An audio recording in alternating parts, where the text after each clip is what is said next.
Daniel pasal 3. Perapian yang menyala-nyala. Raja Nebukadnezar membuat sebuah patung emas yang tingginya 60 hasta dan lebarnya 6 hasta yang didirikannya di dataran Dura di wilayah Babel. Lalu Raja Nebukadnezar menyuruh orang mengumpulkan para wakil raja, para penguasa, para bupati, para penasihat negara, para bendahara, para hakim, para ahli hukum, dan semua kepala daerah untuk menghadiri pentahbisan patung yang telah didirikannya itu. Lalu berkumpullah para wakil raja, para penguasa, para bupati, para penasihat negara, para bendahara, para hakim, para ahli hukum, dan semua kepala daerah untuk menghadiri pentahbisan patung yang telah didirikan Raja Nebukadnezar itu.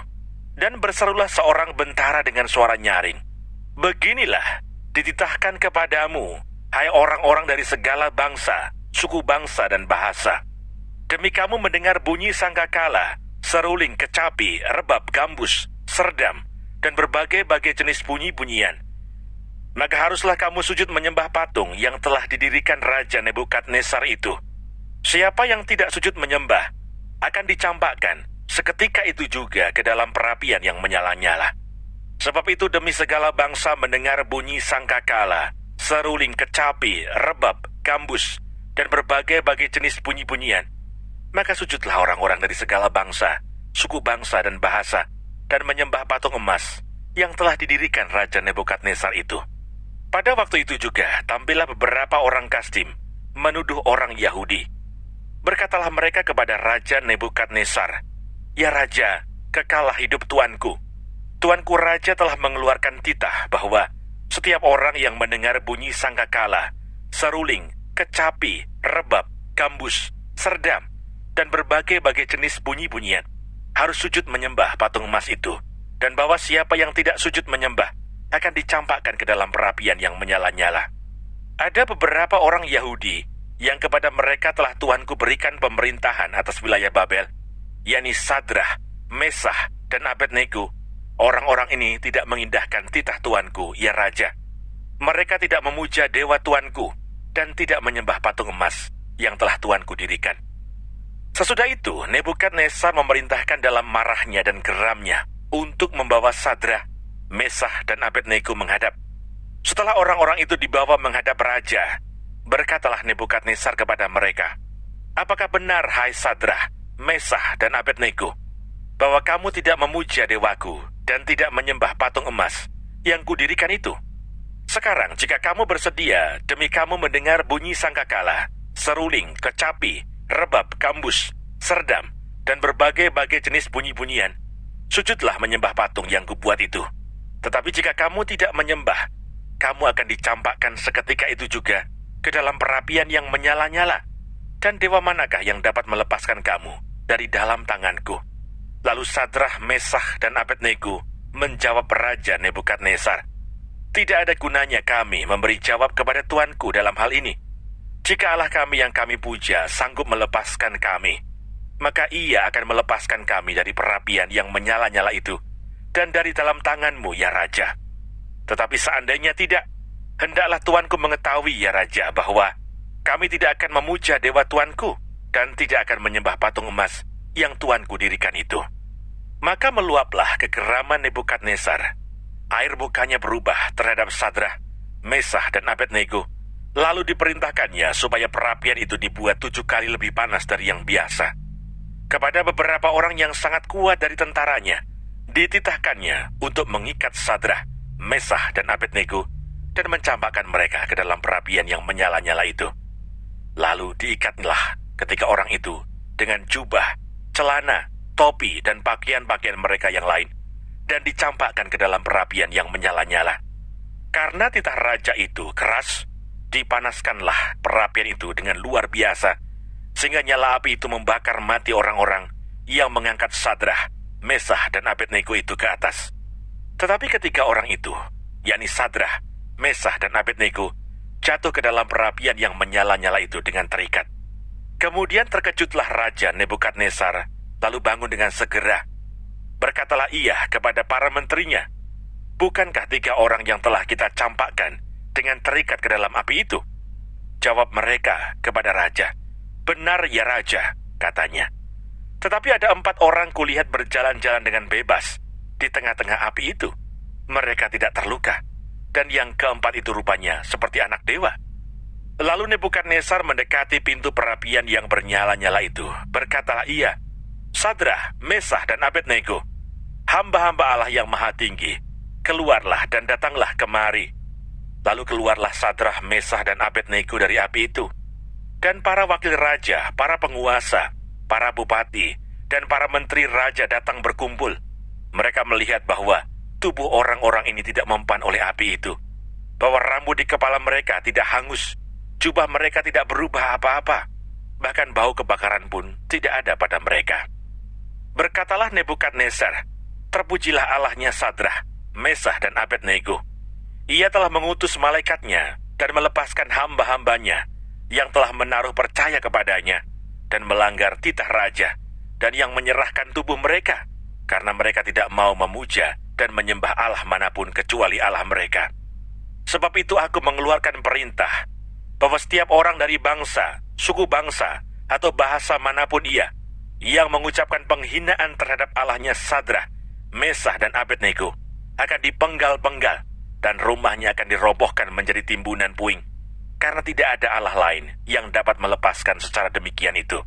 Lalu raja memberikan kedudukan tinggi kepada Sadrah, Mesah, dan Abednego di wilayah Babel.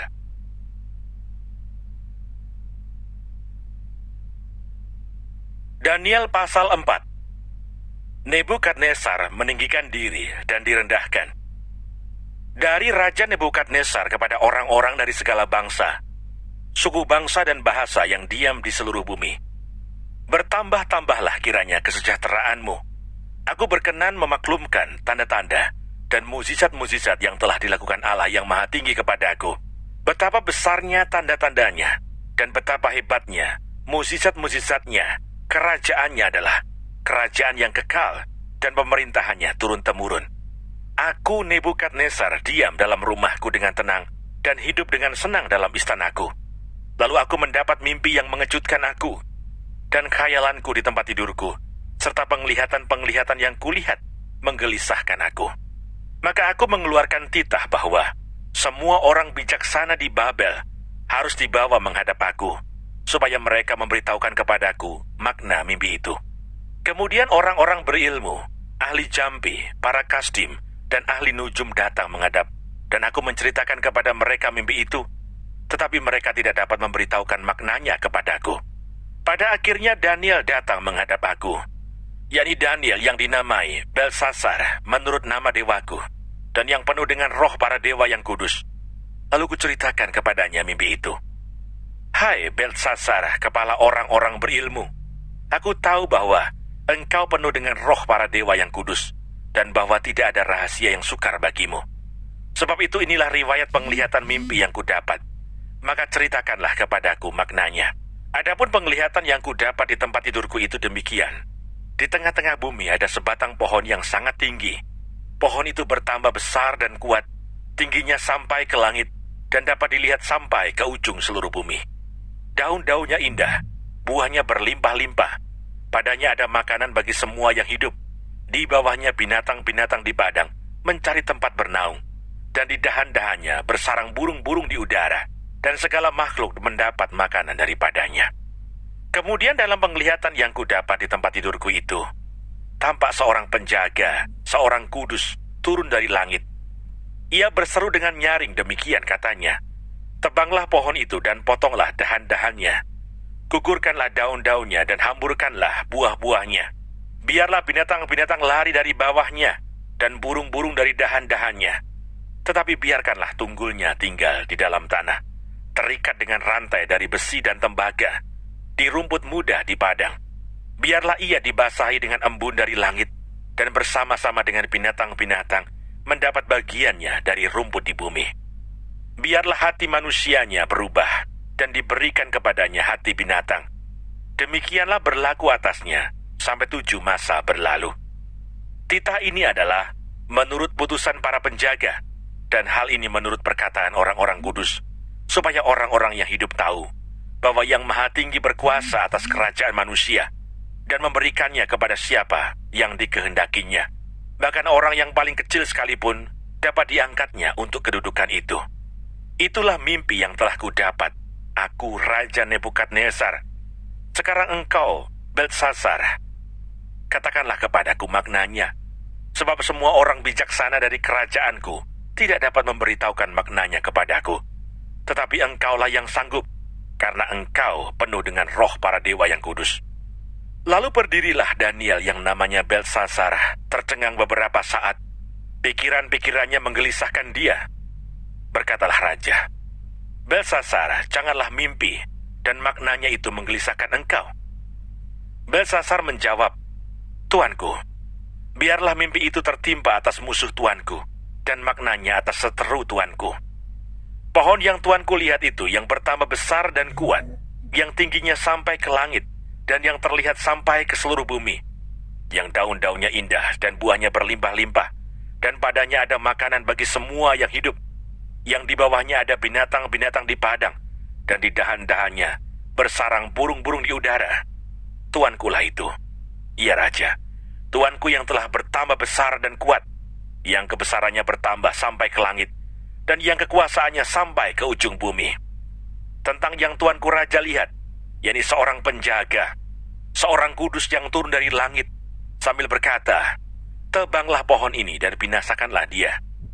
Tetapi biarkanlah tunggulnya ada di dalam tanah, terikat dengan rantai dari besi dan tembaga, di rumput muda di padang, dan biarlah ia dibasahi dengan embun dari langit, dan mendapat bagiannya bersama-sama dengan binatang-binatang di padang, hingga sudah berlaku yang demikian atasnya sampai 7 masa berlalu. Inilah maknanya, ya Raja, dan inilah putusan yang maha tinggi mengenai tuanku Raja. Tuanku akan dihalau dari antara manusia, dan tempat tinggal tuanku akan ada di antara binatang-binatang di padang. Kepada tuanku akan diberikan makanan rumput seperti kepada lembu, dan tuanku akan dibasahi dengan embun dari langit, dan demikianlah akan berlaku atas tuanku sampai 7 masa berlalu, hingga tuanku mengakui bahwa yang maha tinggi berkuasa atas kerajaan manusia, dan memberikannya kepada siapa yang dikehendakinya.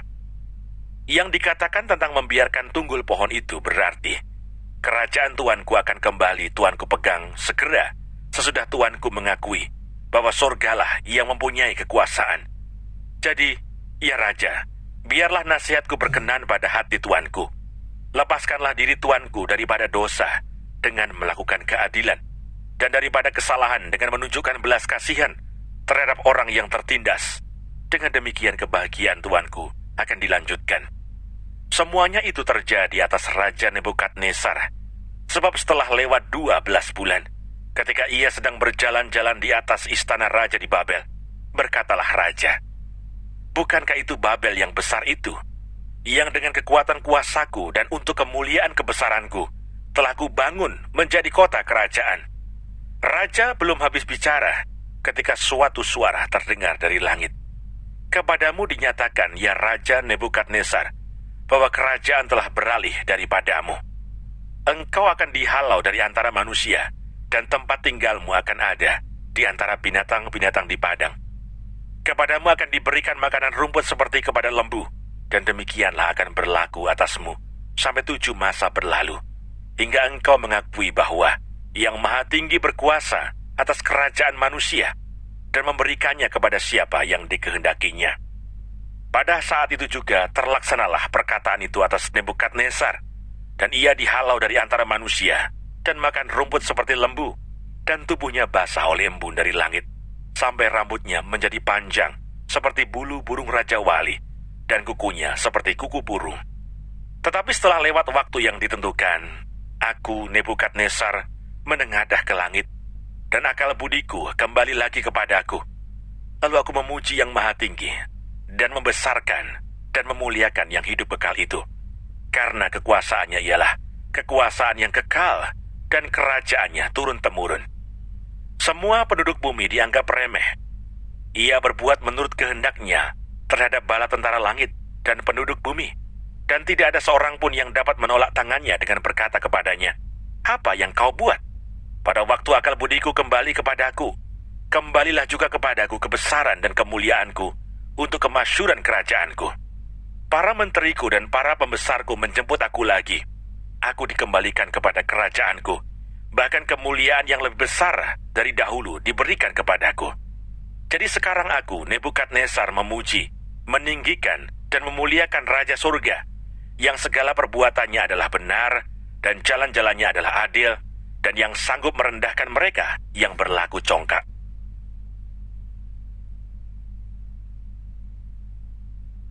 Daniel pasal 5. Tulisan di dinding.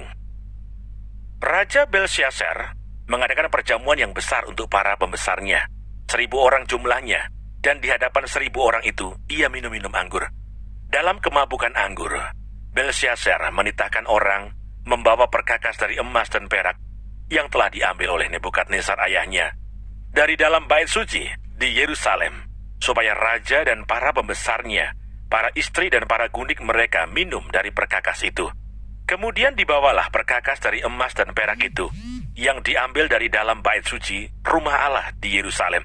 Lalu raja dan para pembesarnya, para istri dan para gundik mereka minum dari perkakas itu. Mereka minum anggur dan memuji-muji dewa-dewa dari emas dan perak, tembaga, besi, kayu, dan batu. Pada waktu itu juga tampaklah jari-jari tangan manusia menulis pada kapur dinding istana raja di depan kaki Dian, dan raja melihat punggung tangan yang sedang menulis itu. Lalu raja menjadi pucat dan pikiran-pikirannya menggelisahkan dia. Sendi-sendi pangkal pahanya menjadi lemas dan lututnya berantukan. Kemudian berserulah raja dengan keras, supaya para ahli jambi, para kasdim, dan para ahli nujum dibawa menghadap.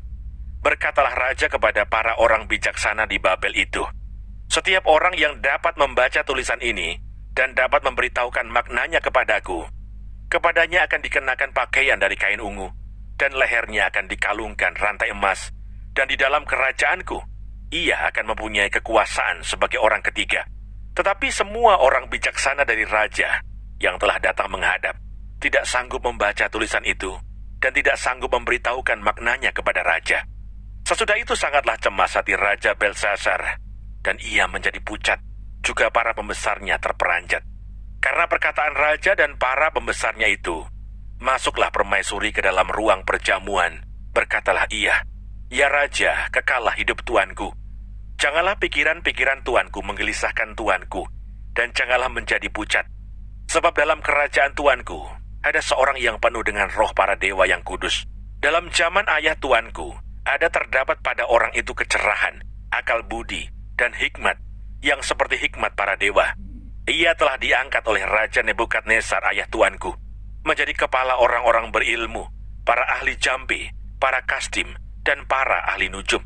Karena pada orang itu terdapat roh yang luar biasa dan pengetahuan dan akal budi, sehingga dapat menerangkan mimpi, menyingkapkan hal-hal yang tersembunyi, dan menguraikan kekusutan, yakni pada Daniel yang dinamai Belsyazar oleh raja.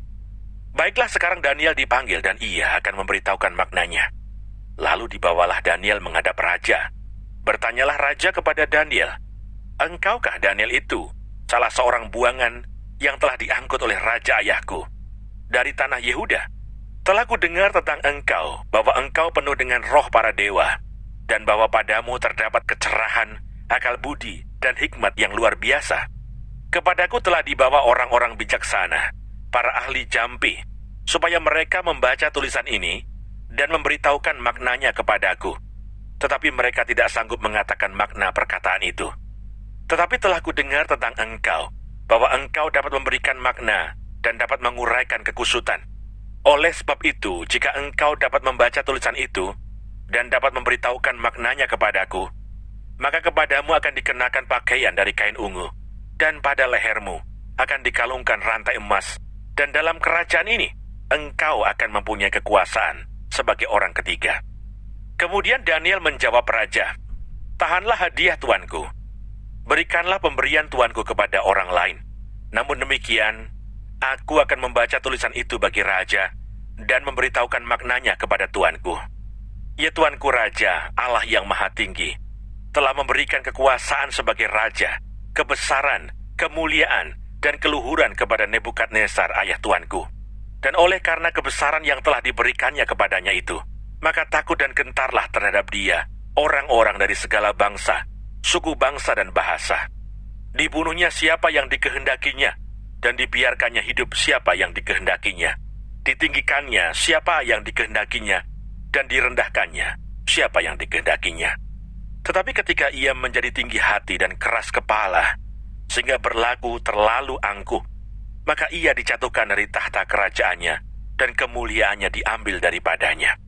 Ia dihalau dari antara manusia, dan hatinya menjadi sama seperti hati binatang, dan tempat tinggalnya ada di antara keledai hutan. Kepadanya diberikan makanan rumput seperti kepada lembu, dan tubuhnya basah oleh embun dari langit, sampai ia mengakui bahwa Allah yang maha tinggi berkuasa atas kerajaan manusia, dan mengangkat siapa yang dikehendakinya untuk kedudukan itu. Tetapi tuanku Belsyazar, anaknya, tidak merendahkan diri, walaupun tuanku mengetahui semuanya ini. Tuanku meninggikan diri terhadap yang berkuasa di sorga. Perkakas dari baitnya dibawa orang kepada tuanku. Lalu tuanku serta para pembesar tuanku, para istri dan para gundik tuanku, telah minum anggur dari perkakas itu. Tuanku telah memuji-muji dewa-dewa dari perak dan emas, dari tembaga, besi, kayu dan batu, yang tidak dapat melihat atau mendengar atau mengetahui, dan tidak tuanku muliakan Allah, yang menggenggam nafas tuanku, dan menentukan segala jalan tuanku.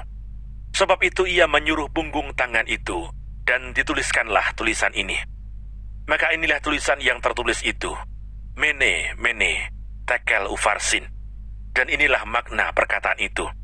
Mene, masa pemerintahan tuanku dihitung oleh Allah dan telah diakhiri. Tekel, tuanku ditimbang dengan neraca dan didapati terlalu ringan. Peres, kerajaan tuanku dipecah dan diberikan kepada orang Media dan Persia. Lalu atas titah Belsyazar, dikenakanlah kepada Daniel pakaian dari kain ungu, dan pada lehernya dikalungkan rantai emas, dan dimaklumkanlah tentang dia, bahwa di dalam kerajaan ia akan mempunyai kekuasaan sebagai orang ketiga. Pada malam itu juga terbunuhlah Belsyazar, raja orang Kasdim itu.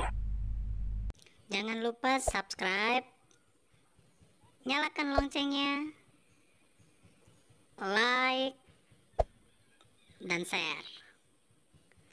Terima kasih. Tuhan Yesus memberkati. Shalom.